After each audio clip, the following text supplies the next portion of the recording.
തുടർന്നുള്ള കാര്യങ്ങൾ എന്ത് വേണമെന്ന് നാളെ രാവിലെ ആർമിയും നേവിയും ബാക്കി NDRFും എല്ലാം ഇരുന്ന് ആലോചിക്കുകയാണ്. കാരണം നേരത്തെ ഇവിടെ സൂചിപ്പിച്ച പോലെ തന്നെ ഈ പ്രത്യേകിച്ച് 2 നോട്ടിൻ്റെ താഴെ അല്ലെങ്കിൽ 3 നോട്ട് വരെ പോകാം എന്ന് പറയാമെങ്കിൽ പോലും തുടർന്ന് അങ്ങോട്ട് പിന്നെ എത്തിപ്പെടാൻ പ്രയാസമാണ്.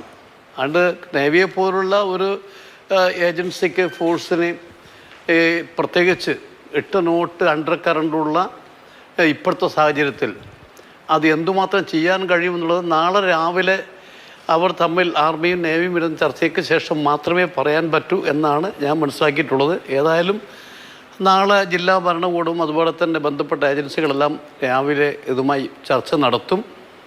ഈ എങ്ങനെയെങ്കിലും അർജുനെ അതുപോലെ മറ്റ് 2 പേരെ കണ്ടെത്തുക എന്നുള്ളത് നമ്മുടെ ലക്ഷ്യമാണ്.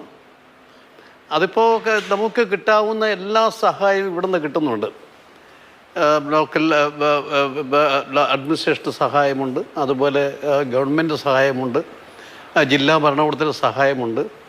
പക്ഷേ നമുക്ക് മുമ്പിലുള്ള തടസ്സം എന്ന് പറഞ്ഞത് ഈ കനത്ത മഴയും അതുപോലെ കുത്തൊഴുക്കും തന്നെയാണ്. അതിനൊരു പരിഹാരം നാളെ എങ്ങനെ എന്നുള്ളത് ചർച്ചയിലൂടെ മാത്രമേ നമുക്ക് ഒരു ഉത്തരം കണ്ടെത്താൻ സാധിക്കൂ. അല്ല, MP കൂടുതൽ സന്നാഹങ്ങൾ വരേണ്ടതുണ്ടോ? ഇപ്പോൾ തന്നെ ഈ സോണാർ സ്കാനിങ് അല്ലെങ്കിൽ ഇപ്പോൾ തെർമൽ ഇമേജിങ് ഇപ്പോൾ നടത്തുന്നു. ഇതൊക്കെ ഈ തരത്തിലുള്ള വലിയ ചർച്ച ഉണ്ടായതിനു ശേഷം അവിടേക്ക് വന്ന സംവിധാനങ്ങളാണല്ലോ. ആദ്യ ദിവസങ്ങളിൽ ഉണ്ടായിരുന്നില്ല. ആദ്യ ദിവസങ്ങളിൽ ഹിറ്റാച്ചിയും അതുപോലെയുള്ള സംഗതികൾ മാത്രമേ ഉണ്ടായിരുന്നുള്ളൂ. അപ്പോൾ ഇപ്പോൾ ഇങ്ങനൊരു പ്രതിസന്ധി ഉണ്ട്. അപ്പോൾ അവിടേക്ക് കൂടുതൽ സേന അല്ലെങ്കിൽ കൂടുതൽ സംവിധാനങ്ങൾ, സാങ്കേതിക സംവിധാനങ്ങൾ ഇവയൊക്കെ വരേണ്ടതുണ്ടോ? അങ്ങനെ എന്തെങ്കിലും മൂവ് ചെയ്യാനുള്ള സാഹചര്യമുണ്ടോ അവിടെ?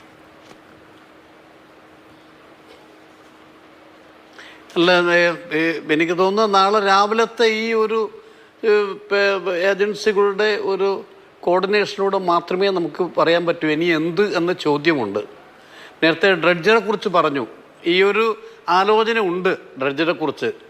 ഇവിടുത്തെ ലോക്കൽ MLA സതീഷ് ശൈൽ അത് പറഞ്ഞു, അത് ശ്രമിച്ചു വരികയാണെന്ന് പറഞ്ഞു. ഈ കാര്യങ്ങളെല്ലാം നാളത്തെ രാവിലത്തെ ഇവരുടെ ഒരു വിലയിരുത്തലിലൂടെയാണ് പുറത്തു വരിക. നേരത്തെ ഇപ്പം സൂചിപ്പിച്ച പോലെ തന്നെ കൂടുതൽ എന്തൊക്കെയാണ് നമുക്ക് ആവശ്യം, അതിനുള്ള ശ്രമങ്ങളും നാളെ ചെയ്യണം എന്നുള്ളതാണ് ഞങ്ങളുടെ അഭിപ്രായം. ഇവിടെ ബഹുമാനപ്പെട്ട സജിൻ ദേവിയുടെ സൂചിപ്പിച്ച പോലെ നമ്മുടെ ലക്ഷ്യം ഇതാണ്. എങ്ങനെയെങ്കിലും ഈ അർജുനെയും 2 പേരെയും കണ്ടെത്തുക എന്നുള്ളതാണ് പ്രധാനപ്പെട്ട കാര്യം. കാരണം ഒരു കുടുംബം കഴിഞ്ഞ 10 ദിവസമായി ആകെ വേദനയിലും ദുഃഖത്തിലുമാണ്. അതുകൊണ്ട് തന്നെയാണ് ഞങ്ങളെല്ലാം ഇവിടെ വന്ന് ക്യാമ്പ് ചെയ്ത് ഇവരോടൊപ്പം കൂടി എന്തൊക്കെ ചെയ്യാൻ സാധിക്കും, മനുഷ്യസാധ്യമായി എല്ലാ കാര്യങ്ങളും ചെയ്യാൻ എല്ലാവരും ശ്രമിച്ചുകൊണ്ടിരിക്കുകയാണ്. അതിൻ്റെ അകത്ത് വ്യത്യസ്തമായ ഒന്നുമില്ല. നമ്മുടെ ലക്ഷ്യം ഒന്നേ ഉള്ളൂ, ഈ അർജുനെ കണ്ടെത്തുക എന്നുള്ളതാണ്. അതുകൊണ്ട് നാളെ രാവിലത്തെ ഒരു വിലയിരുത്തലിന് ശേഷം മാത്രമേ നമുക്ക് തുടർന്ന് എന്താണെന്ന് പറയാൻ സാധിക്കൂ. തീർച്ചയായിട്ടും ഈ അർജുൻ്റെ കുടുംബം വലിയ സങ്കടത്തിലാണ്. സ്വാഭാവികമാണത്. അമ്മ വളരെ വൈകാരികമായി സംസാരിച്ചത് കഴിഞ്ഞ ദിവസം നമ്മൾ കേട്ടതാണ്. ഇന്ന് കുടുംബാംഗങ്ങളെ ബന്ധപ്പെട്ടിരുന്നോ?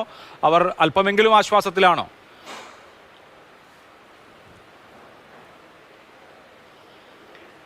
അല്ല, ഞങ്ങൾ ഇന്ന് ബന്ധപ്പെട്ടില്ല. അദ്ദേഹത്തിൻ്റെ ജിതിൻ ഇവിടെ ഉണ്ട്. അർജുൻ്റെ സഹോദരൻ ജിതിൻ ഇവിടെ ഉണ്ട്, ഞങ്ങളുടെ കൂടെ തന്നെ ഉണ്ട്, ബന്ധുക്കളുടെ കൂടെ തന്നെ ഉണ്ട്.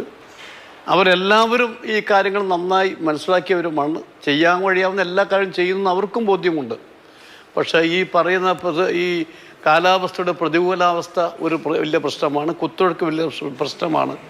ഇതൊക്കെ നല്ല ബോധ്യം എല്ലാവർക്കുമുണ്ട്. അതുകൊണ്ടാണ് ഞാൻ സൂചിപ്പിച്ചത്, നാളെ ഏതായാലും തുടർന്ന് അങ്ങോട്ട് എന്തെല്ലാം ചെയ്യാൻ സാധിക്കും അതിനുള്ള ശ്രമങ്ങൾ ഉണ്ടാകും എന്നാണ് എനിക്ക് പറയാനുള്ളത്. തീർച്ചയായിട്ടും നാളെ വളരെ ക്രൂഷ്യലായിട്ടുള്ള ദിവസമാണ്.